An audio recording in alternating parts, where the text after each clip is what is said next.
कृष्ण हरे हरे हरे राम राम राम हरे हरे हरे कृष्ण कृष्ण कृष्ण हरे हरे हरे राम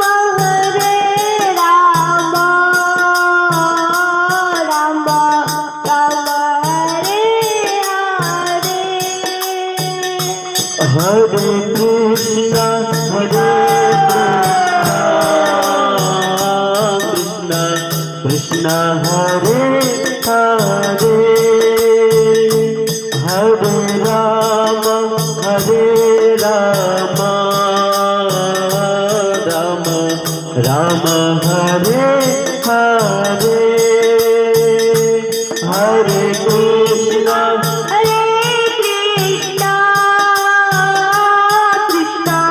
कृष्ण हरे हरे हरे राम राम हरे हरे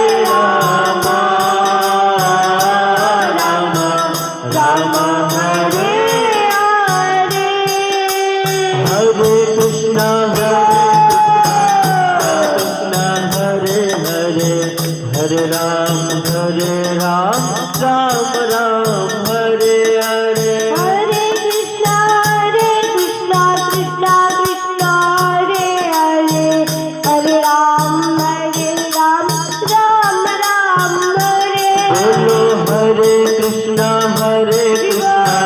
कृष्ण कृष्ण हरे हरे हरे राम राम हरे हरे हरे कृष्ण कृष्ण कृष्ण हरे हरे हरे राम राम हरे हरे हरे कृष्ण कृष्ण कृष्ण हरे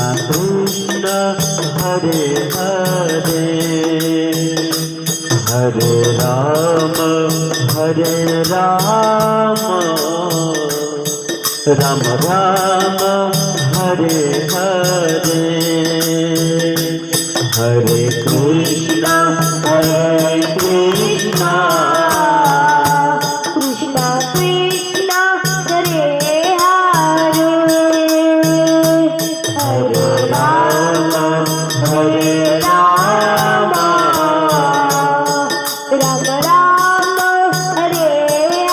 हरे भज मन श्री राधे गोपाल भज मन श्री राधे गोपाल श्री राधे गोपाल भज मन श्री राधे गोपाल श्री राधे गोपाल श्री राधे गोपाल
राधे राधे बरसाने वाले राधे राधे राधे राधे बरसाने वाली राधे राधे राधे राधे बरसाने वाली राधे राधे राधे राधे बरसाने वाली राधे राधे राधे राधे बरसाने वाली राधे राधे राधे राधे बरसाने वाले राधे राधे राधे राधे बरसाने वाली राधे हमारो धन राधा श्री राधा श्री राधा हमारो धन राधा श्री राधा श्री राधा हमारो धन राधा श्री राधा श्री राधा हमारो धन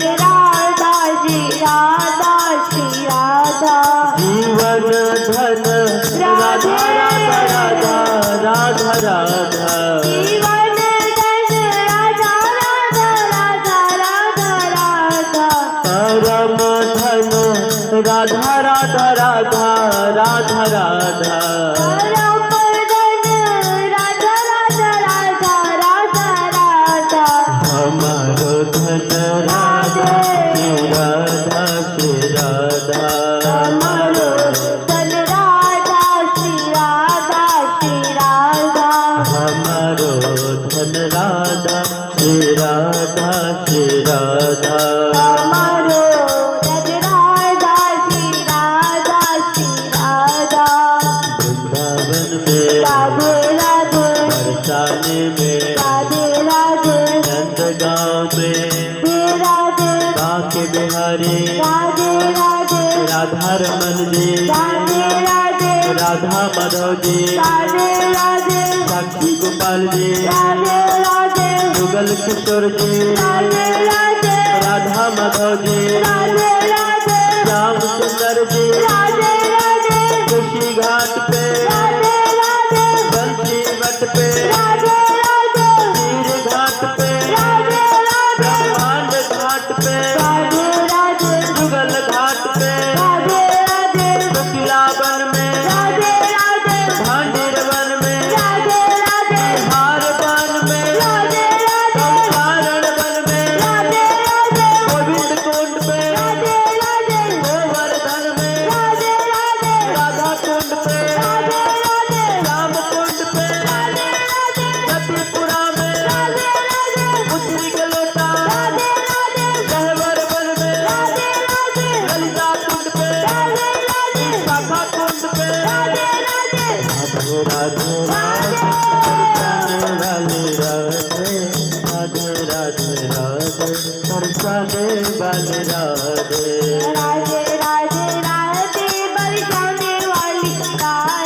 राधे राधे राधे बरसाने वाली राधे हाँ राधे राधे राधे बरसाने वाली राधे राधे राधे राधे बरसाने वाली राधे हाँ राधे राधे राधे बरसाने वाली राधे राधे राधे राधे बरसाने वाली राधे हमारो धन राधा श्री राधा श्री राधा हमारो धन राधा श्री राधा श्री राधा हमारो धन राधा श्री राधा श्री राधा हमारो धन राधा श्री राधा श्री राधा हमारो धन राधा श्री राधा श्री राधा हमारो धन राधा श्री राधा श्री राधा जीवन धन राधा राधा राधा राधा राधा जीवन धन राधा राधा राधा राधा राधा परम धन राधा राधा राधा राधा राधा परम धन राधा राधा राधा राधा राधा हमारो धन राधा राधा श्री राधा हमारो धन राधा श्री राधा श्री राधा गोविंद गोविंद गोपाल नंदलाल राधे गोविंद गोविंद गोपाल नंदलाल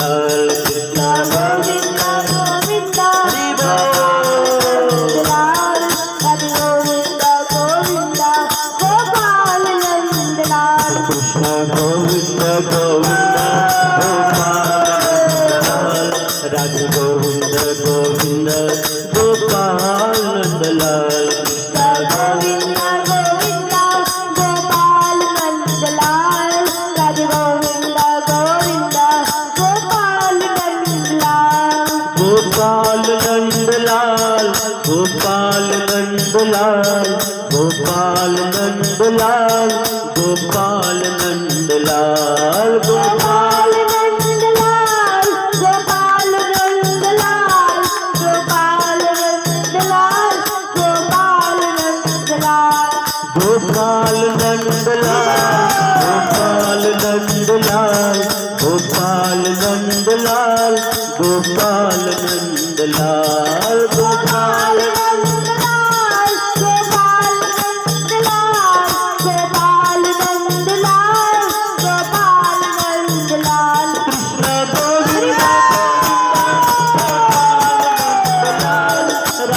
गोविंद गोविंद गोपाल नंदलाल कृष्ण गोविंद गोविंद गोपाल नंदलाल राधे गोविंद गोविंद गोपाल नंदलाल कृष्ण गोविंद गोविंद गोपाल नंदलाल राधे गोविंद गोविंद गोपाल नंदलाल कृष्ण गोविंद गोविंद गोपाल नंदलाल राधे गोविंद गोविंद गोपाल नंदलाल कृष्ण गोविंद गोविंद गोपाल नंदलाल राधे गोविंद गोविंद गोपाल नंदलाल कृष्ण गोविंद गोविंद गोपाल नंदलाल राधे गोविंद गोविंद गोपाल नंदलाल गोपाल नंदलाल गोपाल नंदलाल गोपाल नंदलाल गोपाल नंदलाल गोपाल नंदलाल गोपाल नंदलाल गोपाल नंदलाल गोपाल नंदलाल गोपाल नंदलाल गोपाल नंदलाल गोपाल नंदलाल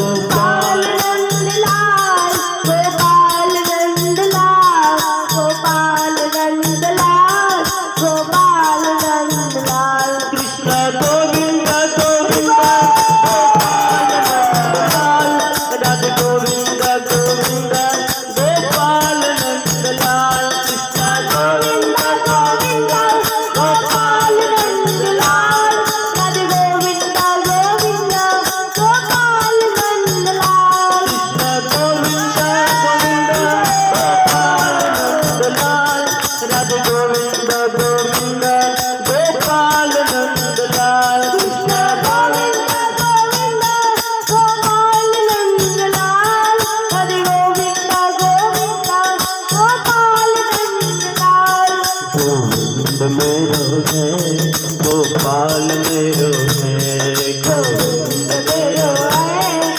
गोपाल मेरो है गोविंद मेरो है गोपाल मेरो है गोविंद मेरो है गोपाल मेरो है गोविंद मेरो है गोपाल मेरो है गोविंद मेरो है गोपाल मेरो है गोविंद मेरो है गोपाल मेरो है गोविंद मेरो है गोपाल मेरो है जीवा के बिहारी नंदलाल मेरो है जीवा आके बिहारी नंदलाल मेरो है जीवा के बिहारी नंदलाल मेरो है जीवा आके बिहारी नंदलाल मेरो है गोविंद मेरो है गोपाल मेरो है गोविंद मेरो है गोपाल मेरो है गोविंद मेरो है गोपाल मेरो है गोविंद मेरो गोपाल मेरो है जीवा के बिहारी नंद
बलराम कृष्ण बलराम जय वृंदावन धाम।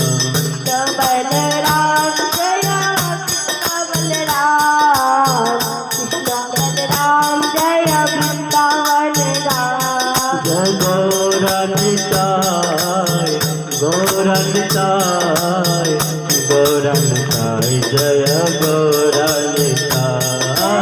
गौरनिताय गौरनिताय गौरनिताय जय गौरनिताय। जय जय प्रभुपाद प्रभुपाद प्रभुपाद प्रभुपाद जय जय प्रभुपाद प्रभुपाद प्रभुपाद प्रभुपाद। जय जय गुरुदेव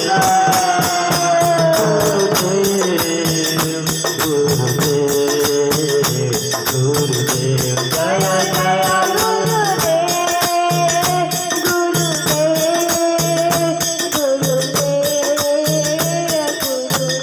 निताय गौरा हरि बोल हरि बोल हरि बोल निताय गौरा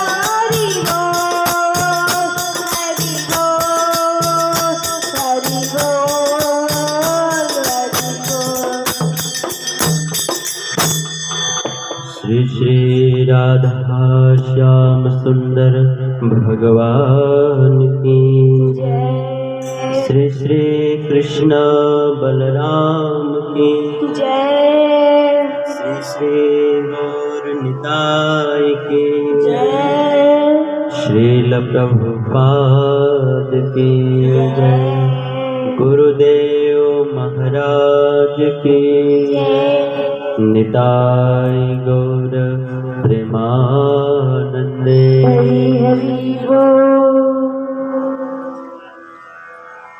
ओम नमो भगवते वासुदेवाय।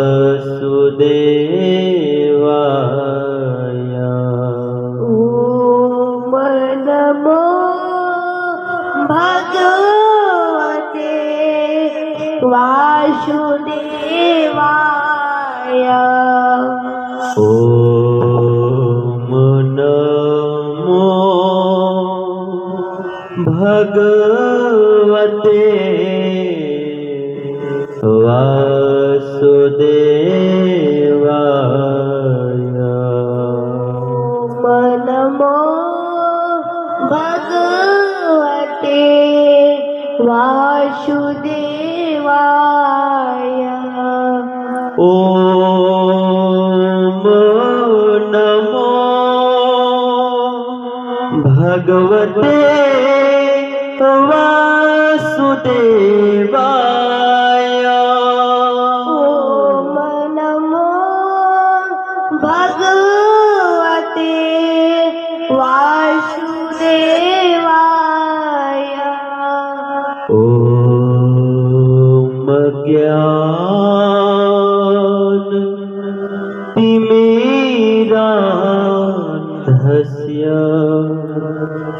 ज्ञानाञ्जन शलाकया चक्षुरुन्मीलितं येन तस्मै श्री गुरुवे नमः। श्री चैतन्य मनोभीष्ट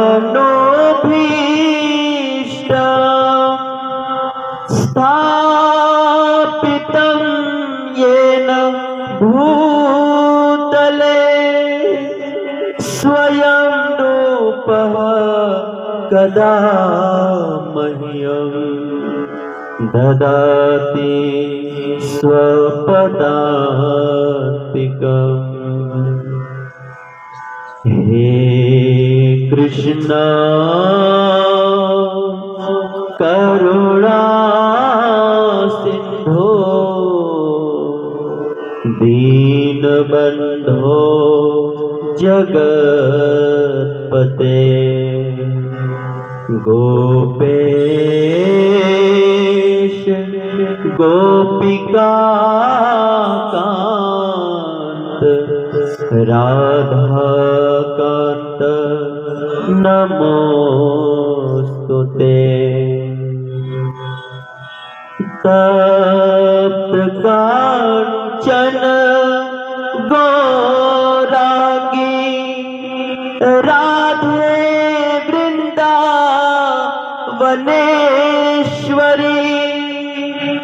वृषभानु सुते देवी प्रणमामि हरि प्रिये। जय श्री कृष्ण चैतन्य प्रभु नित्यानंद श्री अद्वैत गदाधर श्रीवासदि गौर भक्तवृंद। हरे कृष्णा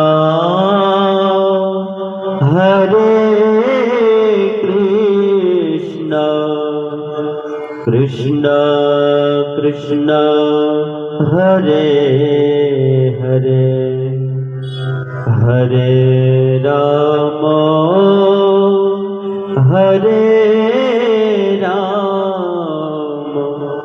राम राम हरे हरे। हरे कृष्णा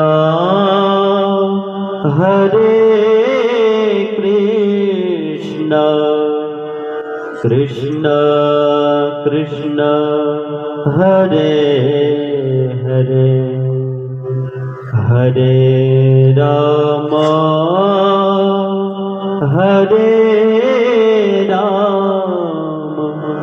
राम राम हरे हरे।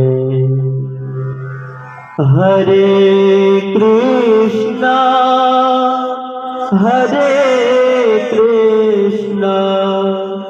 कृष्णा कृष्णा हरे हरे हरे राम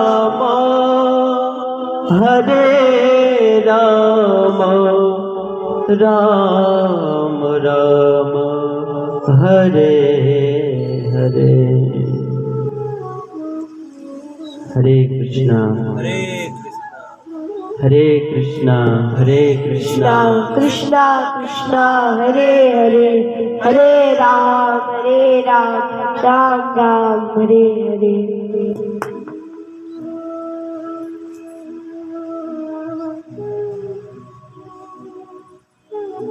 तो आप सभी बड़भागियों का इस प्रत्येक रविवार को संध्या बेला में होने वाले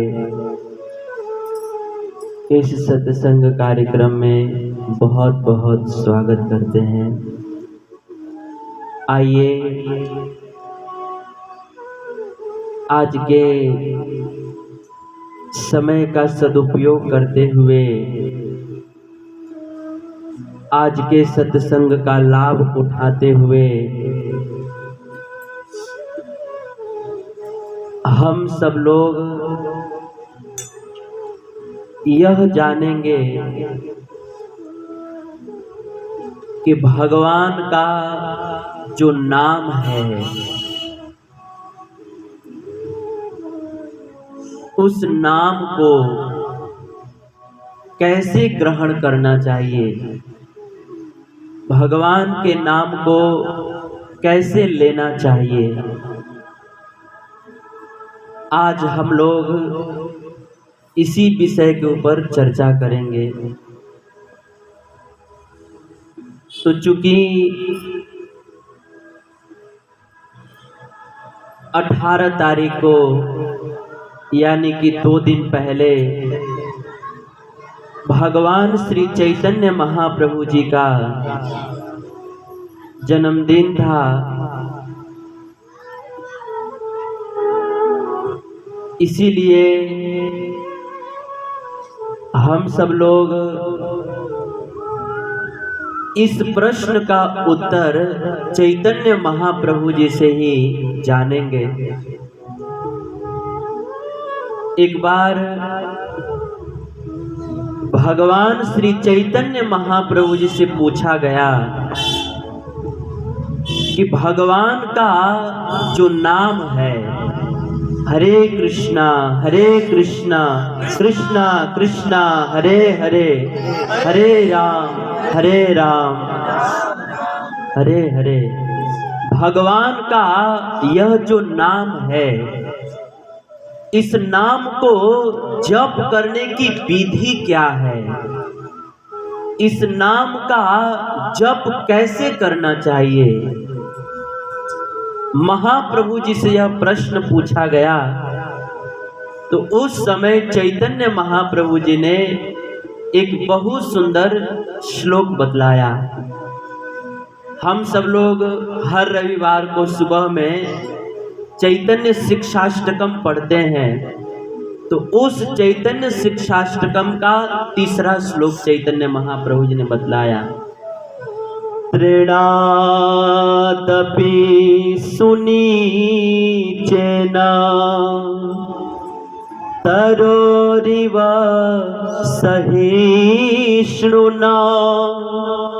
अमानीन मानदेन कीर्तनीय सदा हरिः।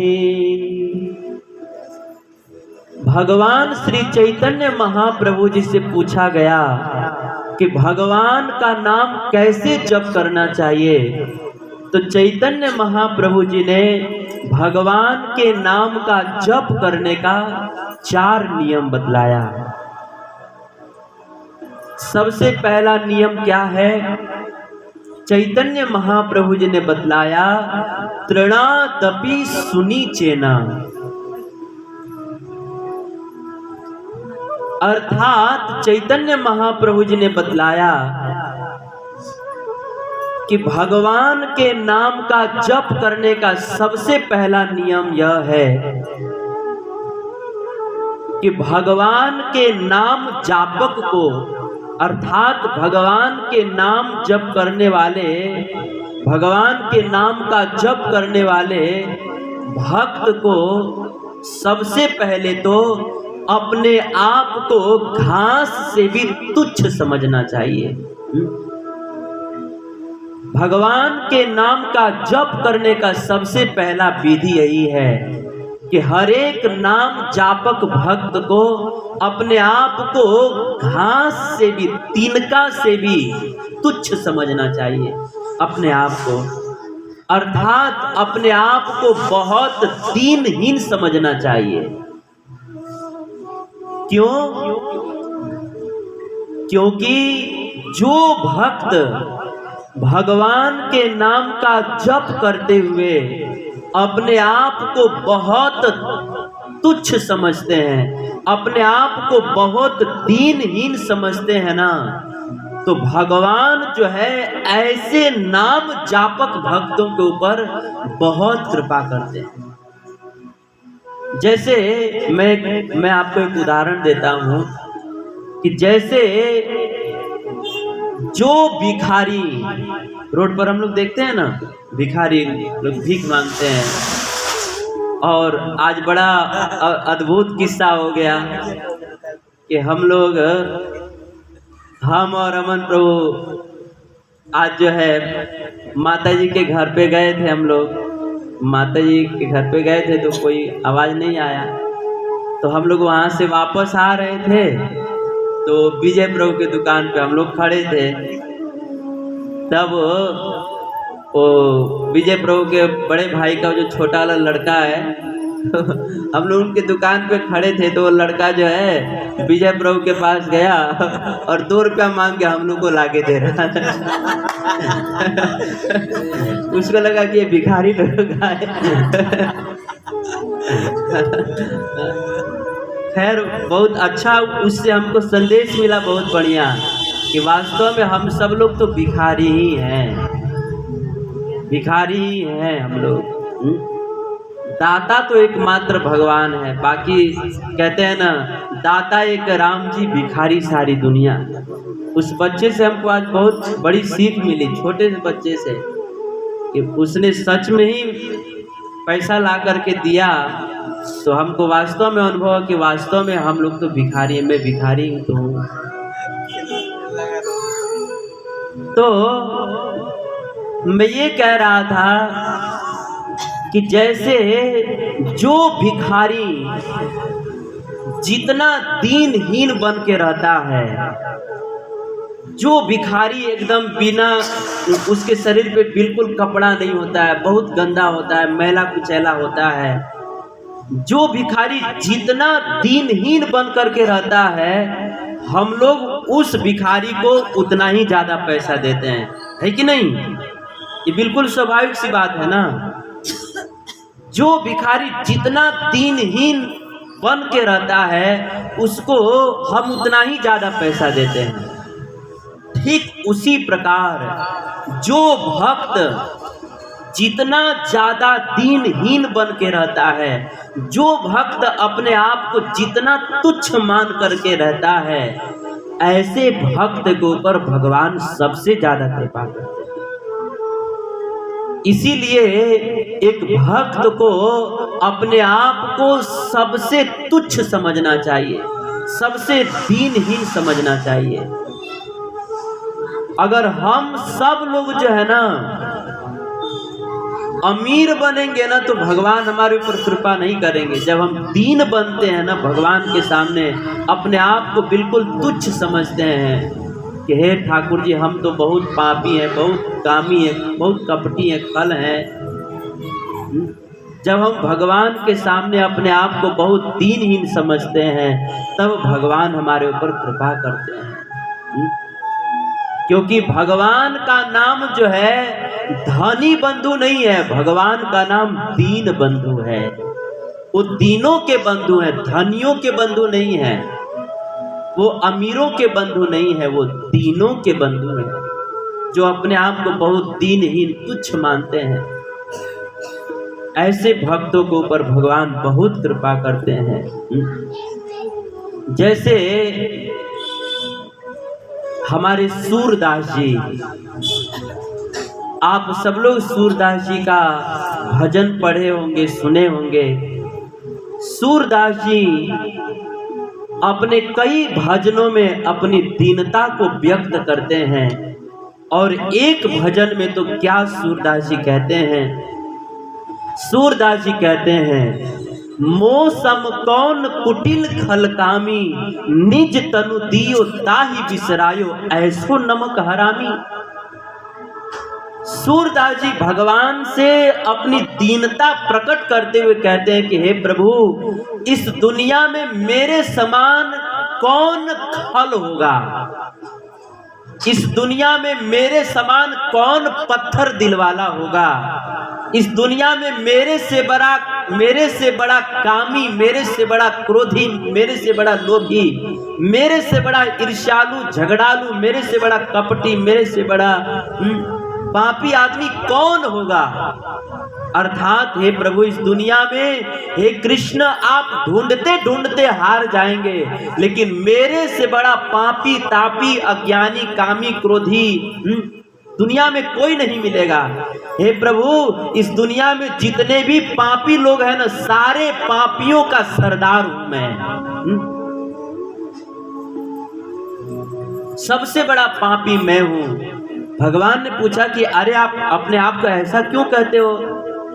तो सूरदास जी कहते हैं कि प्रभु, मैं कोई बनावटी बात नहीं कह रहा हूं, मैं सच कह रहा हूं प्रभु, कि हे नाथ, आपने जो है, मैं जब गर्भ में था तो आपने जो है गर्भ में मुझको हवा, पानी, भोजन सब कुछ दिया। हाँ?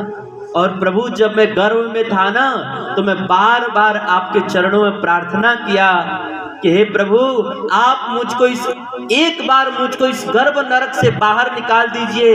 हे कृष्ण, मैं सत्य कहता हूँ कि मैं जो है गर्भ से बाहर निकलते हुए लज्जा त्याग करके आपकी भक्ति करूंगा।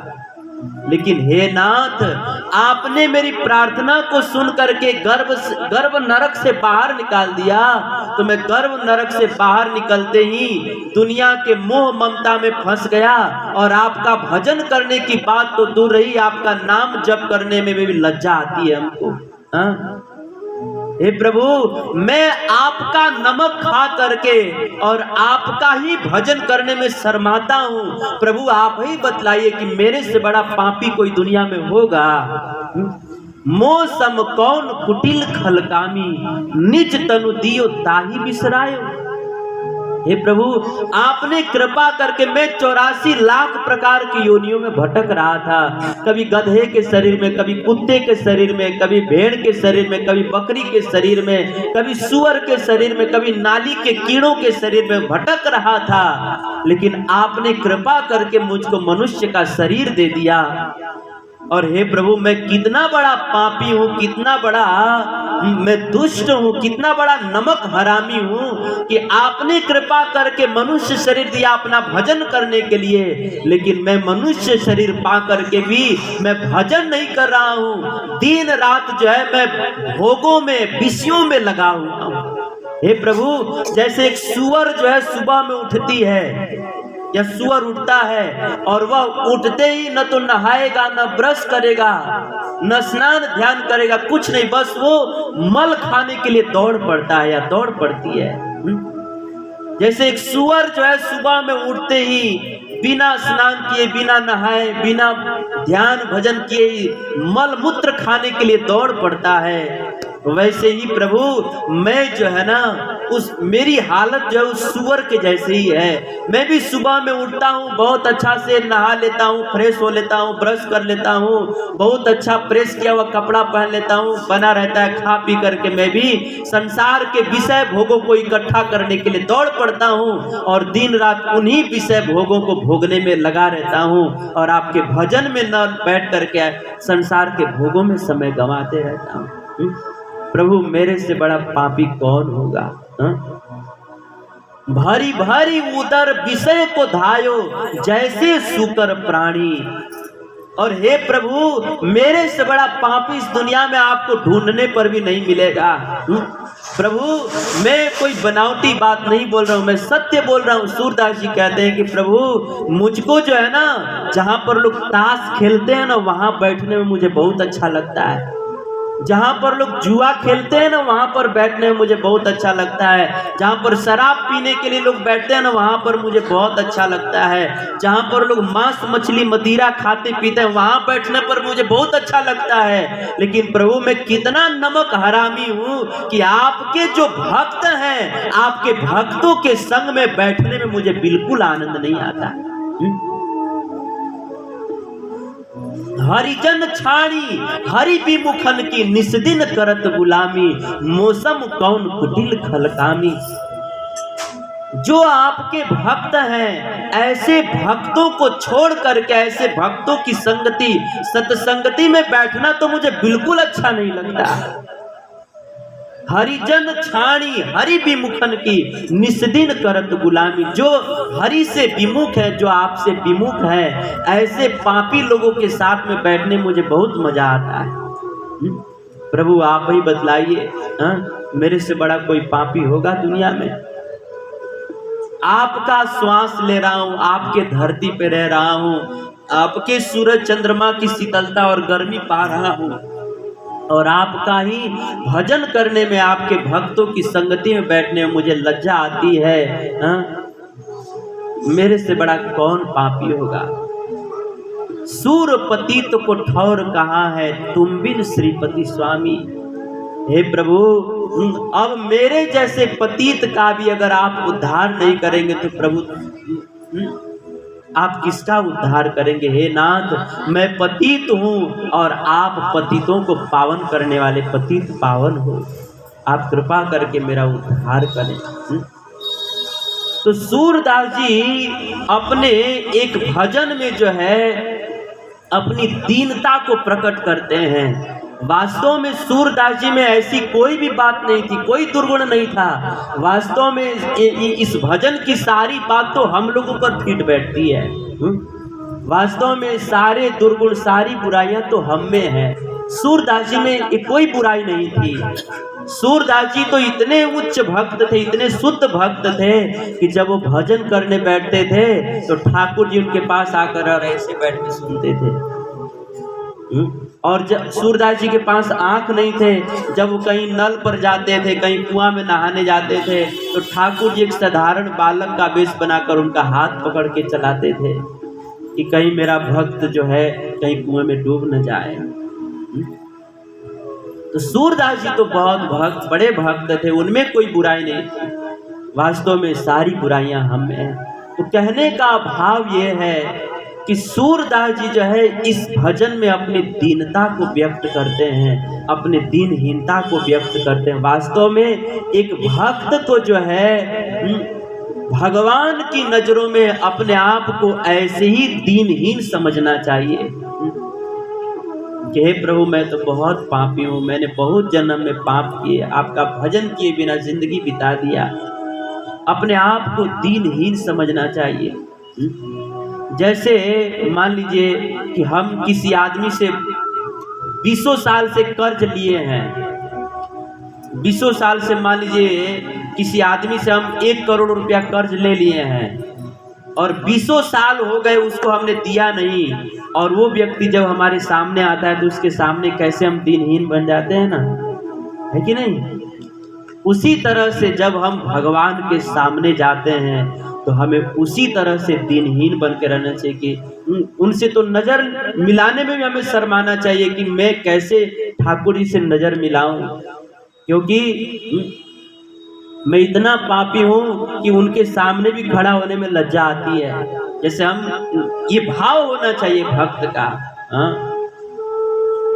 जैसे हम किसी से कर्ज लिए हैं और हमको पता चल जाए कि वो इसी रास्ते से आ रहा है तो हम लोग सोचने में लग जाते हैं कि उसके सामने जाएं कि नहीं, हमको लज्जा आती है उसके सामने जाने में। वैसे ही जब हम भगवान के सामने जाएं तो इसी तरह से हमें लज्जा अनुभूति करना चाहिए कि प्रभु, आपने इतना सुंदर मनुष्य का शरीर दिया लेकिन भजन किए बिना मेरा जीवन बिता दिया मैंने। मैं आपको मुंह दिखाने के लायक नहीं हूं प्रभु। जब रामायण में कथा है ना कि जब राम जी को वनवास मिल गया और राम जी जंगल में चले गए, चित्रकूट में विराज रहे थे, और जब भरत अपने ननिहाल से आए और उनको पता चला कि मेरे कारण मेरे भैया को वनवास हो गया है, उस समय भरत जी जो है सारा अयोध्या का राजपाट त्याग करके चित्रकूट में गए और राम जी से जब मिलने के लिए जा रहे थे, जब एकदम निकट में पहुंच गए तो भरत जी को इतना लज्जा हुआ कि भरत जी जो है तो राम जी के सामने नहीं गए। भरत जी को इतना लज्जा आ रही थी कि राम जी को पीछे से दंडवत कर रहे थे, लेकिन राम जी भी चुपचाप बैठे थे। उस समय लखन जी ने राम जी से कहा कि प्रभु, भरत आपको प्रणाम कर रहा है। और फिर भगवान राम उठे और भरत को गले से लगाया। कहने का मतलब ये है कि जिस प्रकार से भरत जी के मन में लज्जा थी कि मैं प्रभु के सामने कैसे अपना मुंह दिखाऊं, वैसे हम भक्तों को जब भगवान के सामने जाएं तो ऐसा भाव होना चाहिए कि हम कैसे आपको मुंह दिखाएं प्रभु। गर्भ में आपको तो भजन करने का वचन दिया था, लेकिन गर्भ से बाहर निकलने के बाद मैं भजन नहीं करता, कैसे आपको मुंह दिखाएं। हमसे बड़ा झूठा इस दुनिया में कौन होगा। तो मैं ये कह रहा था कि एक भक्त को जो है, एक नाम जापक भक्त को चाहिए कि उसका सबसे पहला भगवान के नाम जप का सबसे पहला जो नियम है वह नियम यह है कि एक भक्त को अपने आप को सबसे तुच्छ, सबसे दीनहीन समझना चाहिए। भगवान के नाम जप करने, भगवान के नाम का जप करने का ये सबसे पहला नियम है। अपने आप को बिल्कुल तुच्छ समझना चाहिए। जैसे सुदामा जी, जैसे सुदामा जी, आप सब लोग जानते हैं कथा कि सुदामा जी कितने गरीब थे। इतने गरीब थे कि जब ठंडी का समय आता था ना तो उनके बच्चों को स्वेटर जो है पहनाने के लिए पैसे नहीं थे। तो सूरदास जी की पत्नी जो है सुशीला, क्षमा कीजिए, सुदामा जी की पत्नी सुशीला जो है वो अपने बच्चों को चूल्हे का जो राख होता है ना, राख, उस राख के ऊपर लेटाती थी कि बच्चों को कम से कम ठंडी कम लगे। बच्चे कभी दूध मांगते थे, दूध नहीं होता था तो कहीं किसी के घर पर चावल साफ किया हुआ पानी रहता था तो चावल का पानी मांग करके बच्चों को देती, क्योंकि चावल का पानी दूध जैसा दिखता है, सफेद। ऐसी गरीबी की जिंदगी थी उनकी। हम लोग 15 दिन में एक एकादशी करते हैं, लेकिन सुदामा जी के घर पर तो रोज रोज एकादशी व्रत होता था। बहुत गरीबी की जिंदगी थी। एक दिन सुशीला ने कहा कि पतिदेव, हमने सुना है ना कि द्वारिकाधीश आपके मित्र हैं, आप जाइए द्वारिकाधीश से कुछ याचना कीजिए। सूरदास जी ने कहा कि मैं जो है मांगूंगा नहीं, क्योंकि मांगना जो है मरने के समान होता है। रहीम जी कहते हैं, रहीमन वे नर मर चुके, जो नर मांगन जाए, तिन से पहले वह मरे, जिन मुख निकसो नाय। मैं मांगूंगा नहीं। सुशीला ने कहा कि ठीक है, मांगेंगे नहीं तो कम से कम जो है अपने मित्र का दर्शन तो करने चले जाइए। सुदामा जी ने कहा, हाँ ये तो सही कहा आपने, हाँ मैं अपने मित्र का दर्शन करने के लिए जाऊंगा। फिर सुदामा जी को हुआ कि देखो मैं कितना अभागा हूँ कि कई वर्षों के बाद अपने मित्र के पास जा रहा हूँ, लेकिन मेरे घर पर कुछ अन्न नहीं है कि मैं अपने मित्र के लिए लेकर जाऊं, क्योंकि मित्र के पास कभी खाली हाथ नहीं जाना चाहिए। सुशीला जी ने किसी के घर से भिक्षा मांग करके थोड़ा सा चावल का पोटली दे दिया, सुदामा जी वही लेकर चले गए। और जब सुदामा जी द्वारिका में पहुँचे और जैसे भगवान को पता चला कि हमारा मित्र सुदामा आया है, उस समय भगवान कृष्ण जो है अपने सारे दास दासियों को छोड़ करके नंगे पांव भगवान दौड़ पड़े। भगवान का उतरी कहीं और गिर गया, उनका मुकुट कहीं और गिर गया, उनके ऊपर का जो वस्त्र है कहीं और गिरा। हाँ सुदामा कहते हुए भगवान दौड़ पड़े। और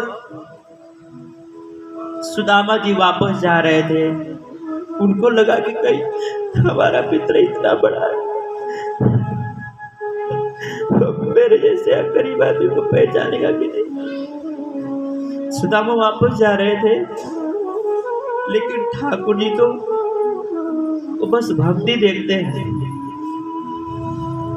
भगवान ने सुदामा जी को कहा कि सुदामा तुम इतने पास में आ करके भी तुम मुझसे मिले बगैर चले जाओगे।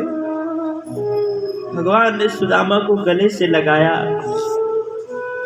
और दोनों भक्त और भगवान कृष्ण और सुदामा का मिलन हुआ।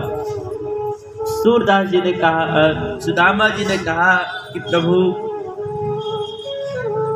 आप मेरा आलिंगन मत कीजिए, क्योंकि मेरे शरीर का जो हड्डियां है ना, वो हड्डियां आपके कोमल शरीर में चुभ जाएंगे, इसलिए आप मेरा आलिंगन मत कीजिए। मेरे जैसे पापी का स्पर्श करके आप भी अपवित्र हो जाएंगे।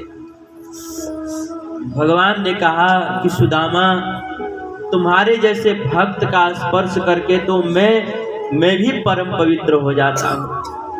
फिर भगवान सुदामा जी को लेकर के गए और भगवान ने सुदामा को अपने सोने के सिंहासन पर बैठाया और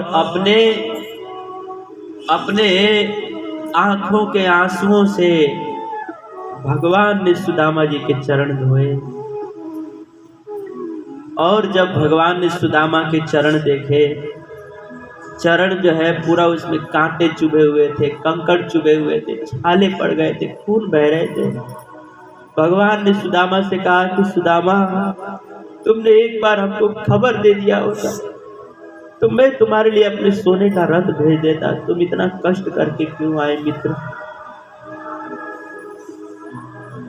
भगवान ने अपने आंखों के आंसुओं से सुदामा जी के पांव धो दिए और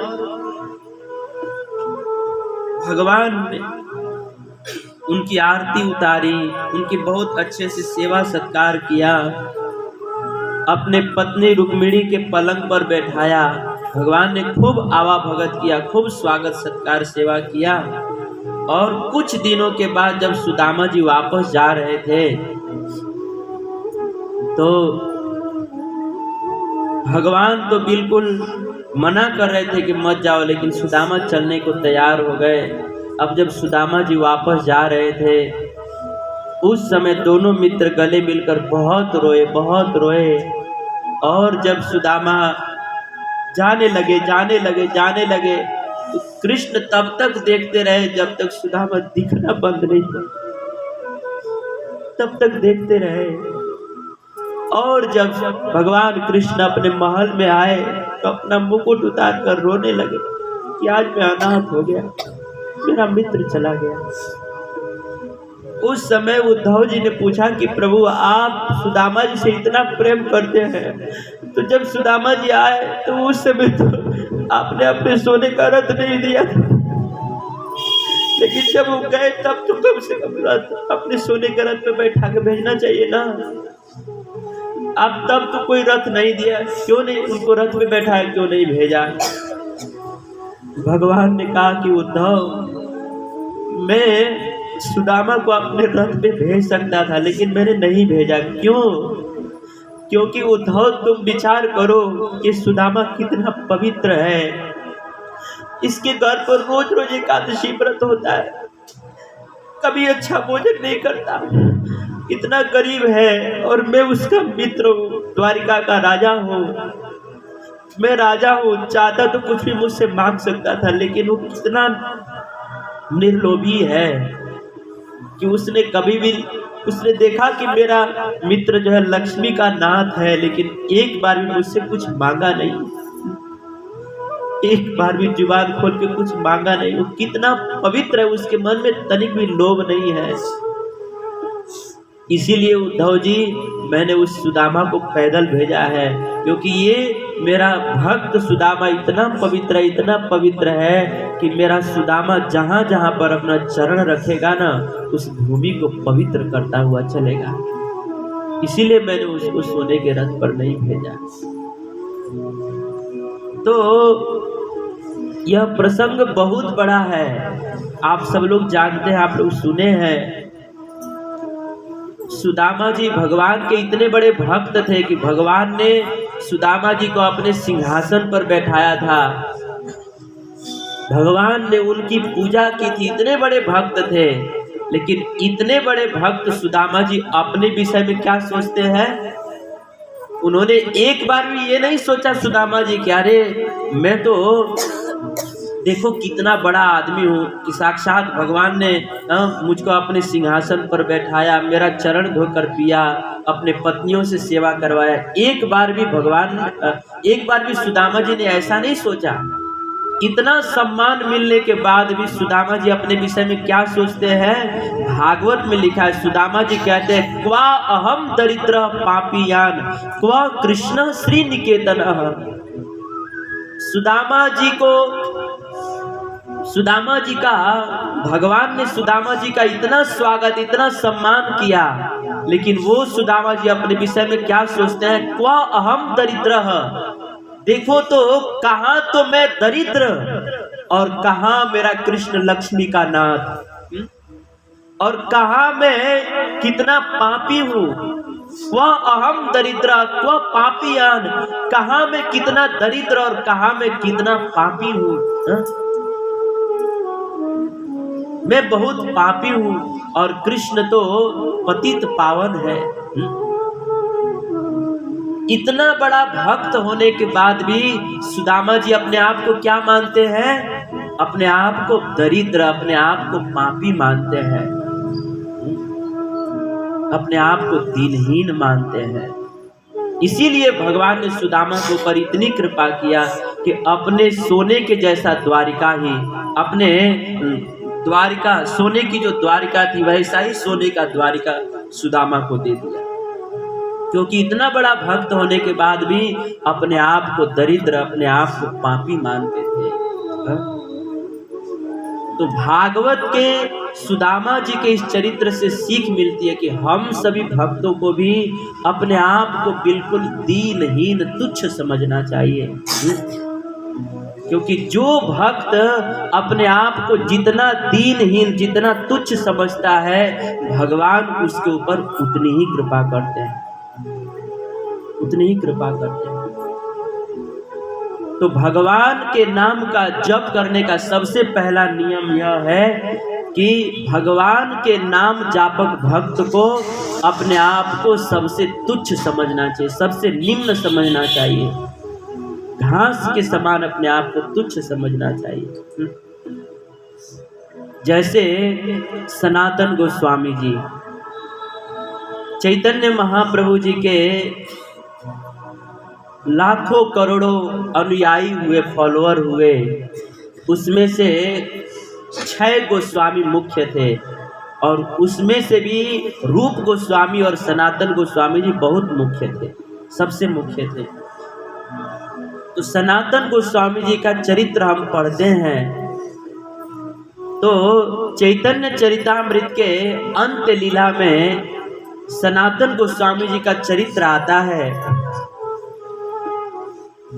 कि एक समय जगन्नाथपुरी में जगन्नाथ जी के मंदिर से थोड़ा दूरी पर एक यमेश्वर नाम का बगीचा था और उस बगीचे में गदाधर पंडित रहते थे।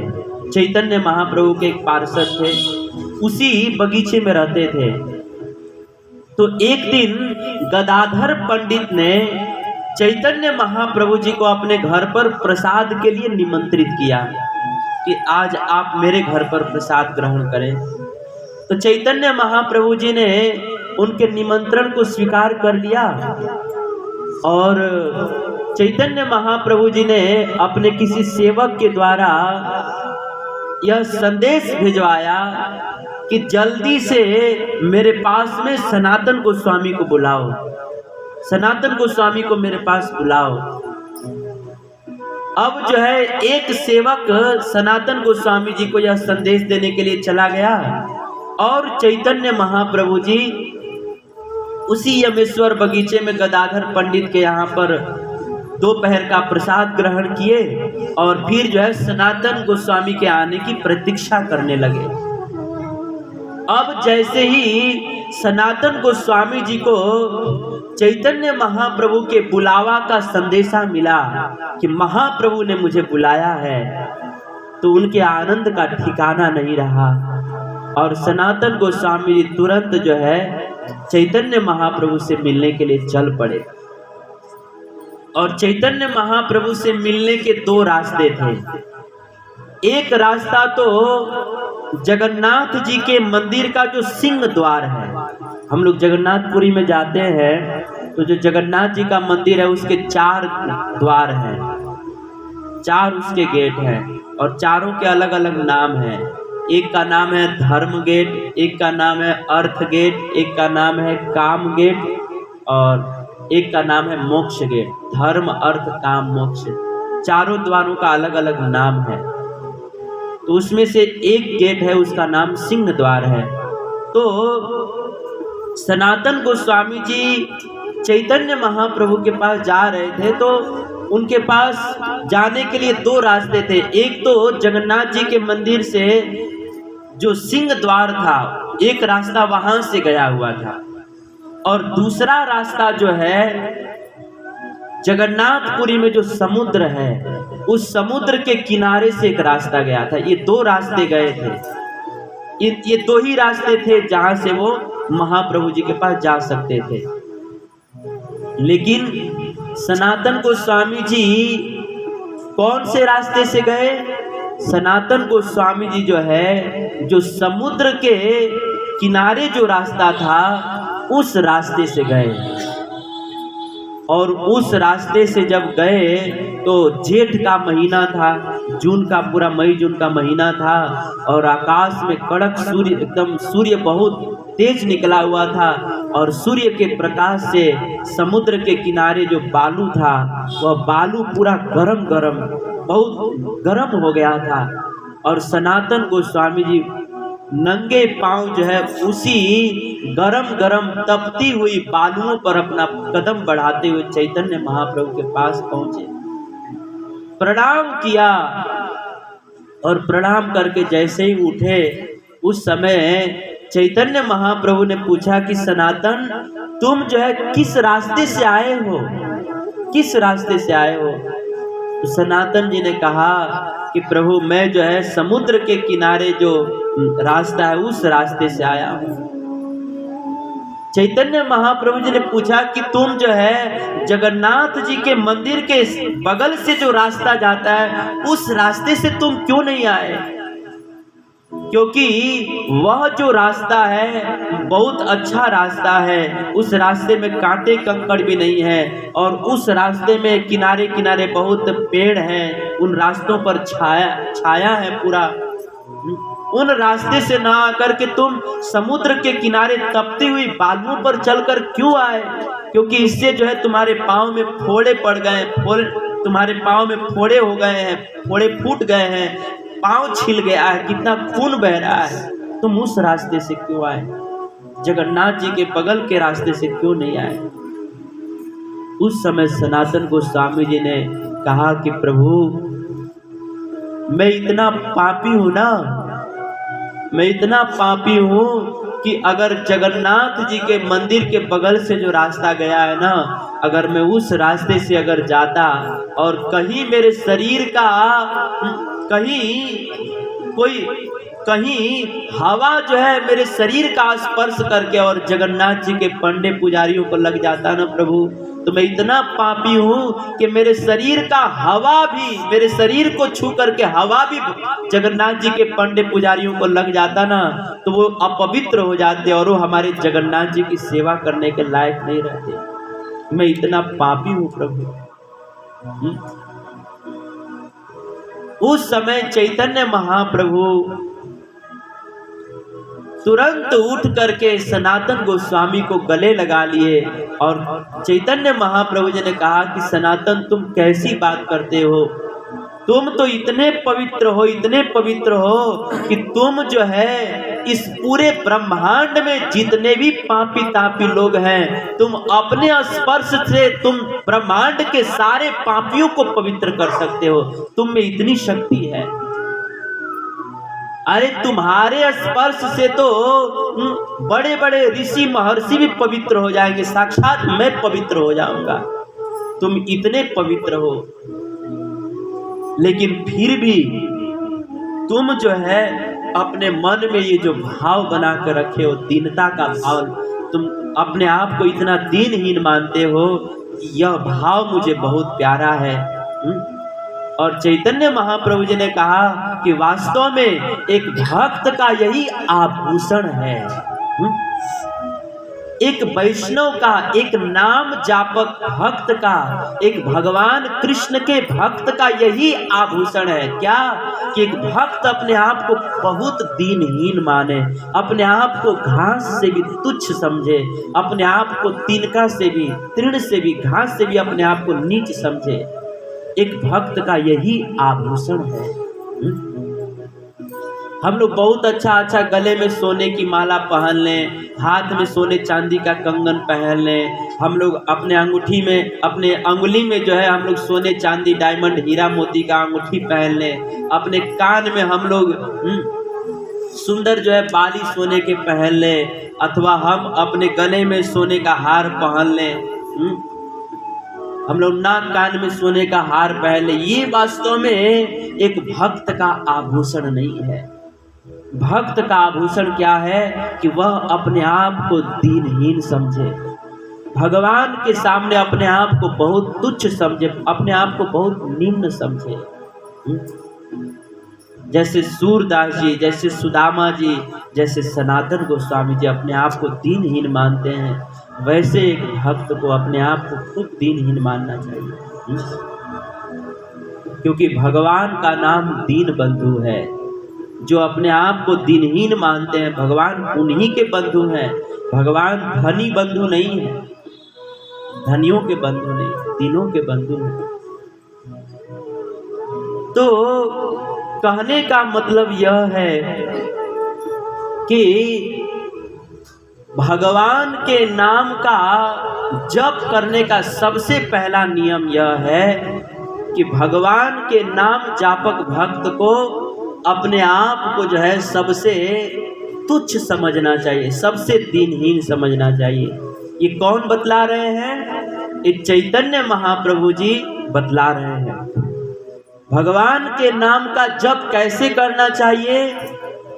तो भगवान के नाम का जप करने का 4 नियम है।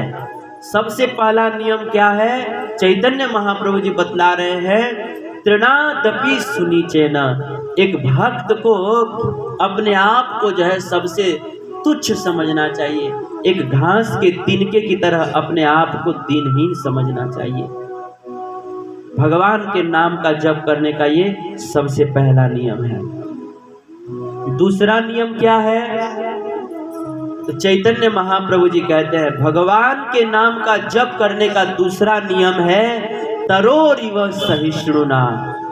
अर्थात एक भक्त को, एक नाम जापक भक्त को जो है वृक्ष के समान सहनशील होकर के भगवान के नाम का जप करना चाहिए।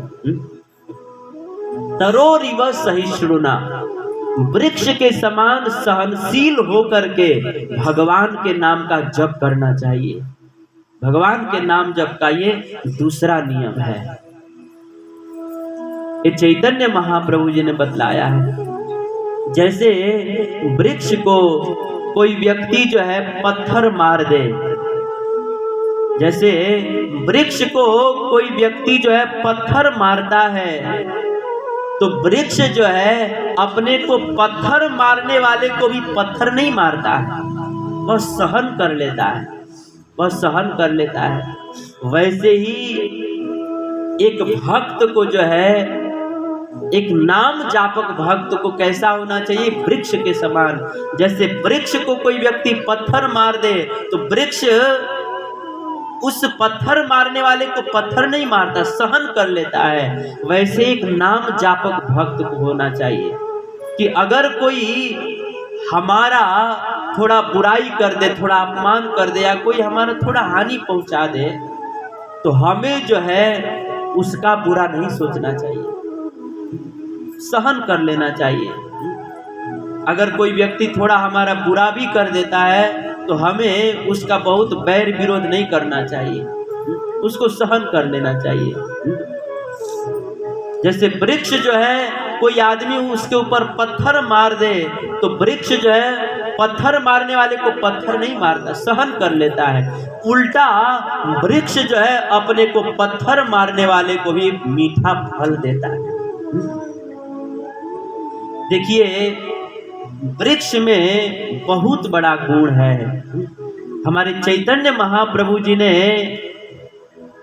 पूरा जीवन भर एक ही उपदेश दिया कि अगर गुरु बनाना हो ना तो वृक्ष को अपना गुरु बनाइए, क्योंकि वृक्ष में सबसे बड़ा गुण यह है कि वृक्ष को कोई व्यक्ति पत्थर भी मार दे तो वृक्ष जो है उसको पत्थर नहीं मारता, उल्टा जो है वृक्ष उसको मीठा फल ही देता है। ये वृक्ष में बहुत बड़ा गुण है। यह गुण जो है बड़े बड़े महापुरुषों में भी नहीं पाया जाता है। कहते हैं कि एक समय भगवान बुद्ध चलते चलते एक गांव में पहुंचे। एक आम के बगीचे में वे एक आम के पेड़ के नीचे वो बैठ गए और बैठ करके वहीं पर अपने शिष्यों के साथ सत्संग कर रहे थे। तब तक गांव के कुछ लड़के आए और उस आम के पेड़ पर फल लगे हुए थे, तो गांव के बच्चे जो है पेड़ के ऊपर पत्थर मार करके और आम के फल को तोड़ रहे थे। और संजोग से पत्थर जो है आम पर न लग करके वह पत्थर जो है भगवान बुद्ध के सिर पर जाके गिर गया। पत्थर के चोट से भगवान बुद्ध का सिर फूट गया, खून बहने लगा। जिस आदमी ने पत्थर मारा था गलती से, वो आकर भगवान बुद्ध से क्षमा मांगा। भगवान बुद्ध ने मुस्कुराते हुए क्षमा भी कर दिया। लेकिन जैसे वो व्यक्ति वहां से गया, उसी समय भगवान बुद्ध रोने लगे। उनके शिष्यों ने पूछा कि भगवान आप रो क्यों रहे हैं?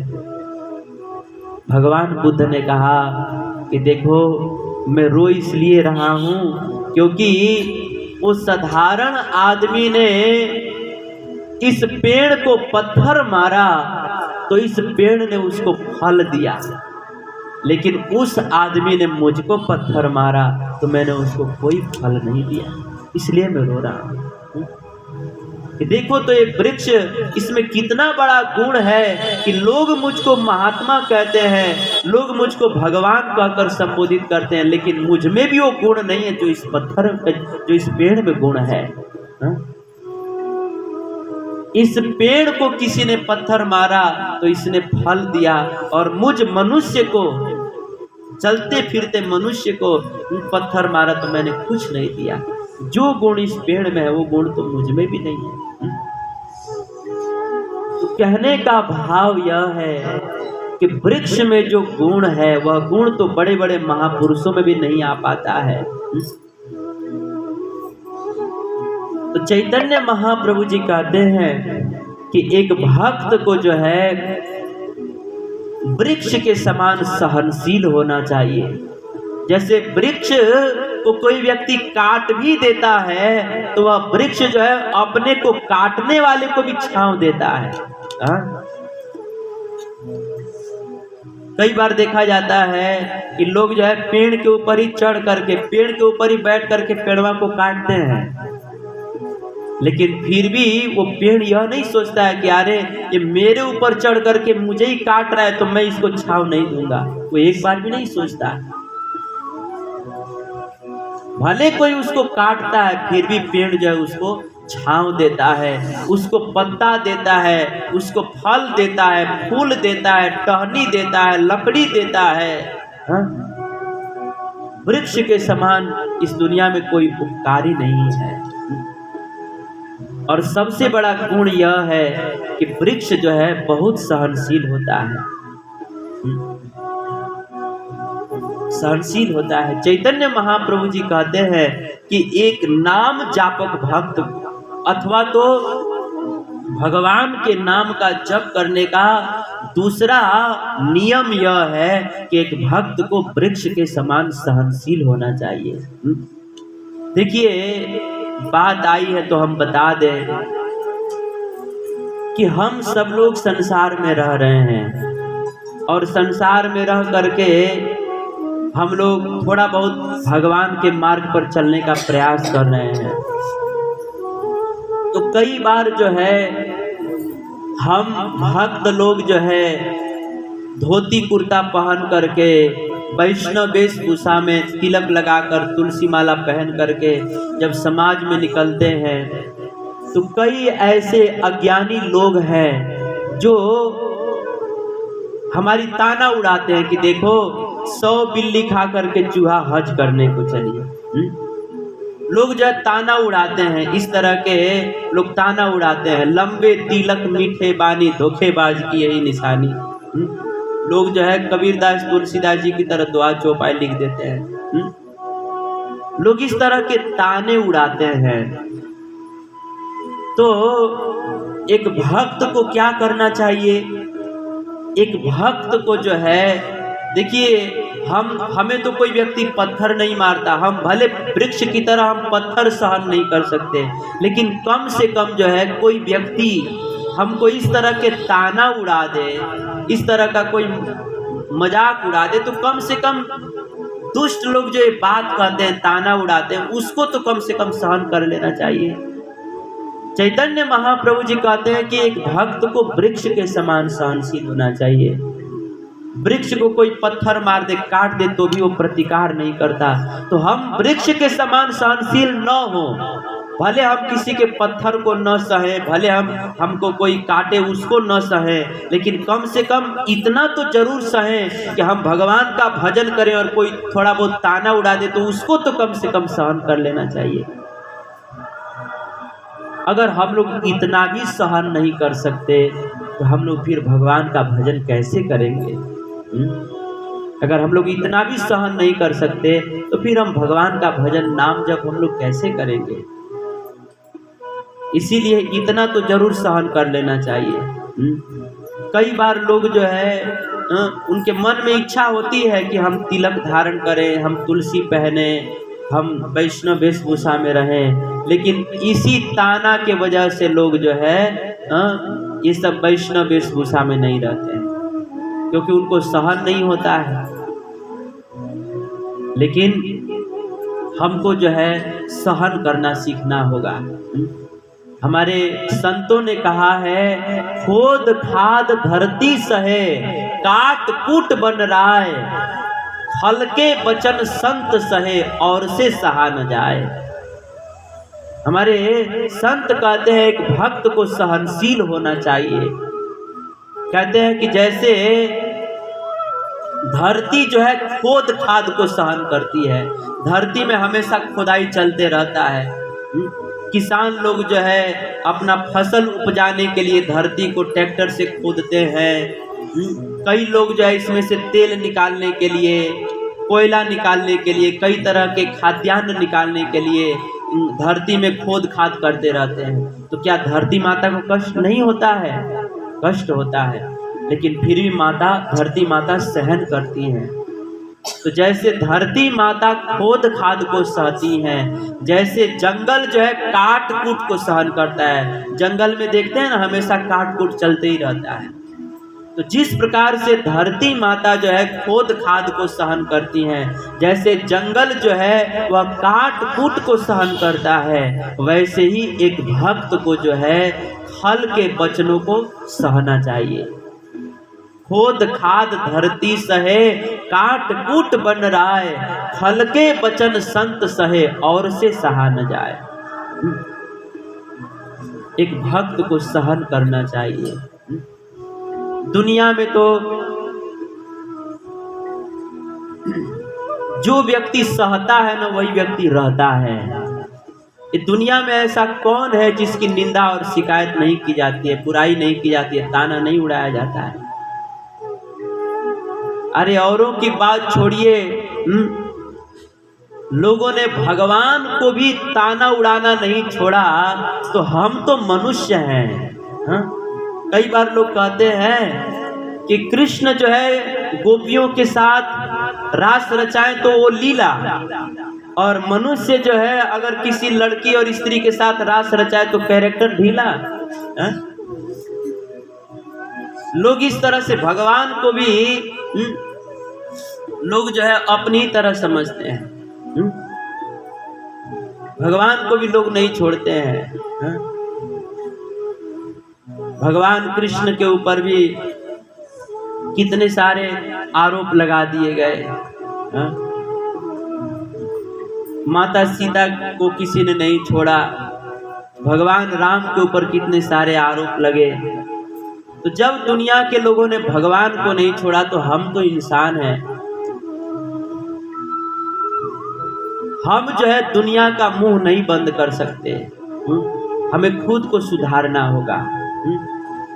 दुनिया के लोग कहते रहे हम सहन करना सीख लें, क्योंकि हम दुनिया में हजारों जीव है, हम किसी का जीव पकड़ने थोड़ी जाएंगे। हम हजारों जीव नहीं पकड़ सकते, लेकिन अपना कान बंद कर सकते हैं। दूसरे का जीव पकड़ना हमारे हाथ में नहीं है, लेकिन अपना कान बंद कर लेना, चाहे सुन करके भी सहन कर लेना, ये हमारे हाथ में है। हम दूसरों को नहीं सुधार सकते, लेकिन खुद को सुधार सकते हैं। कहते हैं ना कि अगर हम समुद्र का फोटो ले रहे हैं, मान लीजिए हम कैमरा से समुद्र का फोटो खींच रहे हैं, और अगर समुद्र जो है हमारे कैमरे में फिट न बैठे, तो क्या हम कह सकते हैं समुद्र से, क्या समुद्र थोड़ा सीधा हो जाइए, थोड़ा ऐसे हो जाइए, थोड़ा ऐसे हो जाइए? हम समुद्र से कह सकते हैं? नहीं। अगर हमारे कैमरे में समुद्र बराबर नहीं बैठ रहा है, फिट नहीं बैठ रहा है, तो हम समुद्र को इधर उधर नहीं कर सकते हैं, लेकिन हम अपना कैमरा जो है ना उसको इधर उधर कर सकते हैं, है कि नहीं? मान लीजिए कि हम पहाड़ का फोटो खींच रहे हैं और वो पहाड़ हमारे कैमरे में फिट नहीं बैठ रहा है, तो हम ये कह सकते हैं ए पहाड़ तनी है ना हट जाइबा, तनी बढ़िया फोटो नहीं खिया हो, तनी है ना हट जाता। हम पहाड़वा को कह सकते हैं कि आप कैमरा में फिट नहीं बैठ रहे हैं, थोड़ा सीधा हो जाइए, थोड़ा ऊपर वाला बटमुआ लगा लीजिए, लाइव चलेगा। हम लोग जो है पहाड़ को इधर उधर नहीं कर सकते, लेकिन अपने कैमरा को इधर उधर कर सकते हैं, है ना? वैसे ही हम जो है दुनिया के लोगों को ठीक नहीं कर सकते, लेकिन हम खुद को इधर उधर कर सकते हैं, खुद को हम ठीक कर सकते हैं। इंग्लिश में कहावत है, you can not change the world but you can change your self. हम जो है दुनिया को नहीं बदल सकते, लेकिन हम खुद को बदल सकते हैं। तो मैं ये कह रहा हूं कि हम भले ही वृक्ष के समान सहनशील न बन पाए, वृक्ष को कोई पत्थर मारता है तो वह सहन कर लेता है, भले हम उसके जैसा सहनशील न हो, लेकिन कम से कम हमको कोई कुछ कटु वचन कह दे, हम भजन कर रहे हैं, कोई हमारा ताना उड़ा दे, तो कम से कम उसको तो सहन कर लेना चाहिए। अगर हम लोग यह भी नहीं सहन कर सकते, तो फिर हम लोग भगवान का भजन नहीं कर पाएंगे। क्योंकि ये दुनिया बड़ा अजीब है। ये दुनिया में आप कितना भी अच्छा करेंगे, आपको जो है कोई अच्छा नहीं कहेगा। अगर 2-4 लोग अच्छा कहेंगे तो 10 लोग बुरा भी कहेंगे। आप कुछ भी कर लीजिए, दुनिया के लोग कमेंट किए बिना रहेंगे नहीं। एक कथा आती है कि एक बार भगवान शिव जी और माता पार्वती जी वह अपने नंदी बैल के ऊपर बैठ करके कहीं जा रहे थे।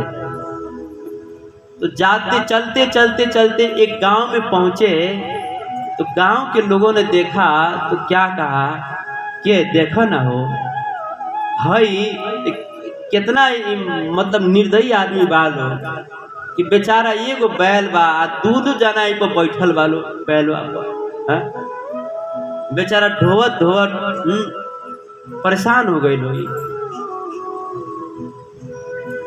उस समय गांव के लोगों ने जब ये ताना उड़ाया, तो उस समय शिव जी ने कहा कि देवी हम ऐसा करते हैं ना, गाँव के लोग सही कहता, एगो बैलवा बा हमने के दूध जना चढ़ल बनी जा तो उतर जाए के। तो उस समय जो है शिव जी उतर गए। अब माता पार्वती जी बैठी रही। अब फिर चलते चलते चलते चलते दूसरे गांव में पहुंचे, तो उस समय दूसरे गांव के लोगों ने कहा कि देखो ना हो, हाँ कितना अनपढ़ आदमी बाड़न के हतना हाटा काटा बैल भाई पैदल चलते रहे हैं, इतना खैले पीले बा मोटाइल बा, इतना हाटा काटा बैल के लेकर पैदल चलते रहे, कितना पागल बाड़। कम से कम हमनी से आके ज्ञान ले लेवे चाहिए पसिया के आदमी से। अब जब गांव के लोगों ने ये बात कही, तब जो है शिव जी फिर से उस बैल के ऊपर चढ़ गए फिर से चलते चलते गांव में किसी तीसरे गांव में पहुंचे तो उस समय फिर से किसी ने कहा कि देखो ना, ये कितने निर्दयी है लोग कि इस एक बैल के ऊपर 2 चढ़े हुए हैं। उस समय शिव जी ने कहा कि ऐसा करो देवी, हम लोग दोनों लोग उतर जाते हैं। अब जब दोनों लोग उतर गए और उतर करके जब चलने लगे और चलते चलते चौथे गांव में पहुंचे तो फिर लोगों का जुबान कौन रोक सकता है। चौथे गांव में लोगों ने कहा कि देखो ना, इतना हाटा काटा बैल बा, दोनों जना पैदल चलता लो, ऐसा अनपढ़ दुनिया में क्यों होई? ऐसा कोई पगलेट आदमी होगा दुनिया में? उस समय शिव जी ने कहा कि देवी देखो, यही संसार है। हम जो है पैदल चले तो भी दुनिया को दिक्कत, हम एक आदमी चढ़ के चले तो भी दिक्कत, एक आदमी पैदल चले तो भी दिक्कत। यही दुनिया है। ये दुनिया में आप कुछ भी कर लीजिए, दुनिया में जो है आपको हमेशा ताना सुनने को मिलेगा ही। अगर 2-4 लोग आपकी प्रशंसा करने वाले होंगे तो 10-15 लोग जो है बुराई भी करने वाले होंगे। इसीलिए बुद्धिमान आदमी को जो है दुनिया के लोगों के बातों पर ध्यान नहीं देना चाहिए। कहते हैं हाथी चले बाजार, कुत्ते भौंके 1000। जब हाथी बाजार में निकलता है तो 1000 कुत्ते भौंकने लगते हैं, और वो भी बेवजह भौंकते हैं। अब मान लीजिए वो हथिया खड़ा होकर के पूछने लगे कुत्तों से, काहे भौंकता रहो? हम तार कुछ बिगड़ले बनी, काहे भौंकता रहो? हम तार खैले बनी, तारा घर के खानी हम 2-4 टाइम का हमार तू राशन पानी दिला, काहे भौंकता रह तू? अगर जो है वो हाथी उन कुत्तों से रुक करके पूछने लग जाए तो क्या वह हाथी अपने गंतव्य पर, लक्ष्य पर पहुंच पाएगा? कभी नहीं पहुंच पाएगा। इसी तरह से हम अच्छा काम करने चलेंगे तो समाज में बहुत सारे लोग हमारी निंदा और शिकायतें भी करेंगे, तो हम उन लोगों से पूछने जाएंगे आप हमारा क्यों शिकायत करते हैं, हमने आपका क्या बिगाड़ा? अगर हम पूछने जाएंगे तो हम अपने लक्ष्य पर नहीं पहुंच पाएंगे, हम भगवत प्राप्ति के मार्ग पर अग्रसर नहीं हो पाएंगे।